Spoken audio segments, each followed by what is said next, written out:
Hi and welcome back to another video. Today we will talk again about the RTX 4070 Ti, especially because it's been about 2 to 3 weeks now that the cards have been on the market. And to me as a reviewer, it is honestly quite difficult if we get cards prior to launch and we receive an MSRP which is communicated to us. So let's say from Nvidia's side, they tell us that the MSRP is going to be $899.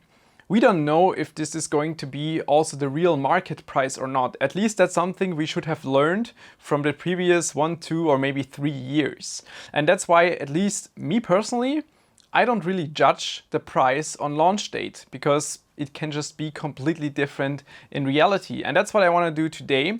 We will talk about availability of current video cards in relation to the price. So how much FPS do you get for your money? And how much FPS do you get for power consumption, and also this combined. So FPS per euro per watt. That's going to be quite interesting. But in the end, there's still one thing that's a real problem for the 4070 Ti, but we will get to that in a second. We are starting with Remnant from the Ashes in 4K with max detail as a Raster performance benchmark. And that's also because I want to have some kind of comparability with the 7900 XTX from AMD. But looking at the 4070 Ti Gaming X Trio from MSI, I think it's delivering reasonable performance, especially compared to a 3080 Ti. Because, at least subjectively speaking, I think even in 2023, a 3080 Ti is still a solid card. It's still delivering very good performance. And if we compare it with the 4070 Ti, which consumes 30% less power, it actually makes the 4070 Ti look very efficient. I'm pretty sure you still remember the ASUS RTX 3070 in the Noctua edition. Especially I have it still in my mind because it was a very nice card. It has very low temperatures, at the same time still great noise levels, and it was fairly efficient, so it was delivering a good performance for the power draw. And that's why I especially want to add in this card for comparison to the 4070 Ti. Going back to the chart, we can see the 3070 ASUS Noctua edition right on bottom with 70 FPS on average, consuming 176 watt on average. Now with the MSI 4070 Ti Gaming X Trio, it consumes about 20% more current, but at the same time it's also delivering 50% more performance. And looking back to my launch video of the RTX 4090, I think you might also remember that it's actually quite nice for all the recent Nvidia cards to lower the power target slightly manually. And we did the same thing with the 4070 Ti. Again, we lowered the power target, in this case to 75%. This is lowering the average FPS by 4%. But it's on average also decreasing the power consumption by 8%. So from my perspective, actually a nice deal.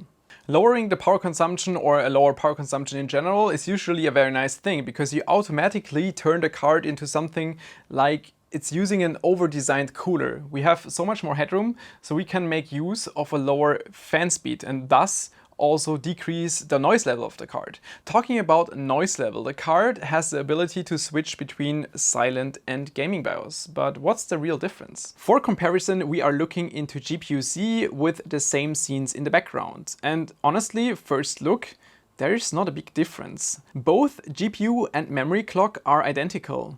The GPU and GPU hotspot with the silent BIOS are increased by about 6 Kelvin, which is caused by the lower fan speed. And we are just talking about a difference of 200 RPM. But the rest is pretty much identical. And this behavior is something I observed pretty much on every single card by all the different vendors. It doesn't matter if it's an MSI card or an ASUS card, a Gigabyte card. They all have this dual BIOS option, which is pretty much useless. I mean, we are decreasing the fan speed a little bit, but the performance stays the same. So that's useless. So if we are measuring the noise level of this card and in gaming BIOS, we can see 41 decibel, changing to the silent BIOS about 38 decibel. Still, the MSI RTX 4070 Ti Gaming X Trio is pretty much one of the quietest cards I had in the recent times with the silent BIOS. So honestly, I always have to ask myself, why is the silent BIOS not the gaming BIOS? Because like it's the same performance, but it's more quiet. So why would you use the gaming BIOS? On the other hand, they could make real silent profiles. So as we showed in previous videos, you can also decrease the power consumption, power target, by maybe 10-20%, because if we lower the power consumption by 10 to 20%, it allows a huge headroom for cooler optimization, so a different fan curve. And that's what we can simply do and test and also showcase how much more this would actually help. Just as an example, I used the MSI Afterburner. Also note, only download this from the official source, the MSI homepage, otherwise you might be scammed. Now define a power target of 75%. Go to the left to the settings, go to fan and activate the custom fan curve. In my case, it's a pretty flat curve, but you will have to test this yourself depending on what card you are using, how much capability the cooler still has. I set 81 degrees Celsius and 34% fan speed as a goal for the third point. The fourth or the last point should be rather steep, just for some safety headroom, because over time, let's say after 3-4 months, depending how much dust you have in your environment, it could also be that the cooler is changing slightly in the cooler capacity or cooler performance. And just to have some safety margin in the end, just make sure that your last point is a little bit more steep. If we go into the same kind of GPU-Z comparison with our own custom setting, we can see how much more potential is left in this specific card. With the lower power target, as expected, we are decreasing the power consumption by about 35 to 40 watt compared to the gaming or silent BIOS. This is also causing the GPU clock to be slightly lower, but we are only talking about 60 to 80 MHz in my case. But as I said before, the decreased power consumption gives us more headroom on the fan speed.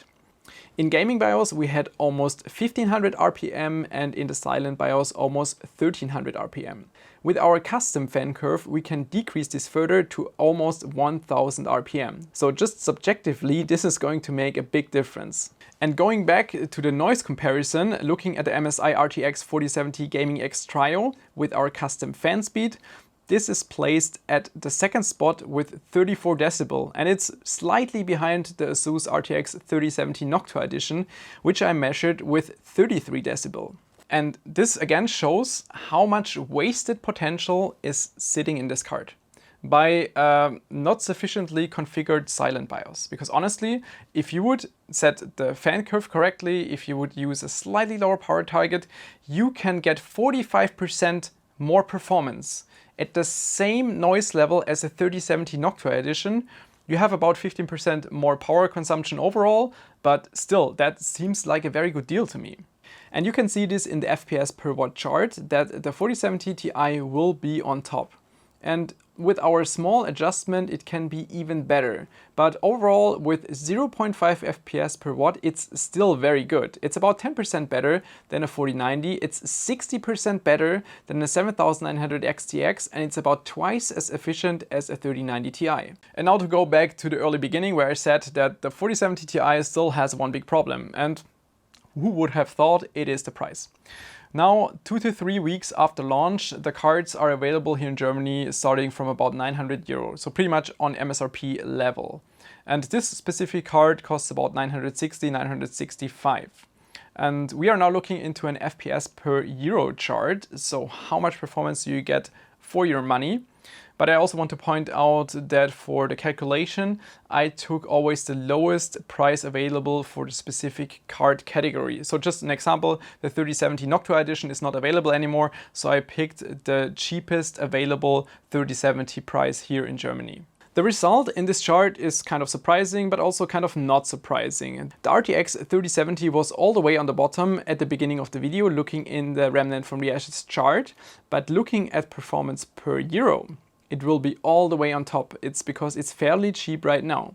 It is followed by the 4070 Ti. The gap is not big, but you can see that the 4070 Ti will be behind. It's a quick card, but it's just way too expensive. Also a side note, a 3080 Ti or a 3090 Ti, at least at this point, would be a very bad idea for the performance you get for your money. Also interesting, the RTX 4080 and the RX 7900 XTX will deliver the same performance for your money. We can spin this even further by not only doing FPS per euro or FPS per watt, but we can combine both.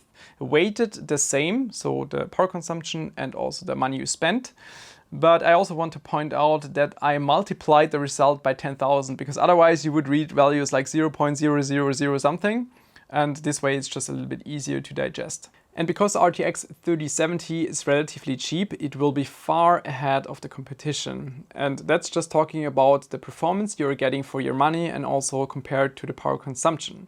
Comparing a 4080 or the 7900 XTX to the RTX 4070 Ti, the 4070 Ti is delivering good results, but honestly, this could look so much different. And just from my personal expectation, I think this card just is 200 euro too expensive. In conclusion, the 4070 Ti is, at least on a technical level, still a very interesting card, because it has a fairly small chip, allows high efficiency as you could see, and thus because also the designs of these cards, they are pretty much over-designed, all of them. And some are even better than others. For example, this one, I really like this specific design from MSI, because the cooler has so much headroom to deliver great noise levels and still cool very well. And yeah, it's a pity that these cards are so expensive, because otherwise the image you would have from these cards would just be so much different. If they would be priced about 200 euro lower, they would be amazing. They would definitely get a lot of recommendations, but right now, I mean, 1,000 euro is just too much for these cards. But apart from that, it would be interesting, but we will see in the future if the price might drop or not. Also, one more thing I want to point out is that from my perspective, vendors should just put way more effort into their BIOS profiles. Right now, it's not only this card, it's all the other cards as well. You're getting basically the same thing. Like, you're switching and it's like slightly lower fan speed, but apart from that, nothing changes. So I don't even see why they put the effort of having two BIOS profiles. I mean, obviously you can use one to flash something else on this, so that could be a good thing, but they should put a lot more love and effort into having like a silent profile. Just do something else. Lower the power draw, have something very special, very quiet card. There's a lot of things you can do if you spend a bit more time in your development. All right, so much on a follow-up on the 4070 Ti with like real market prices. Thanks for tuning in. See you next time. Bye-bye.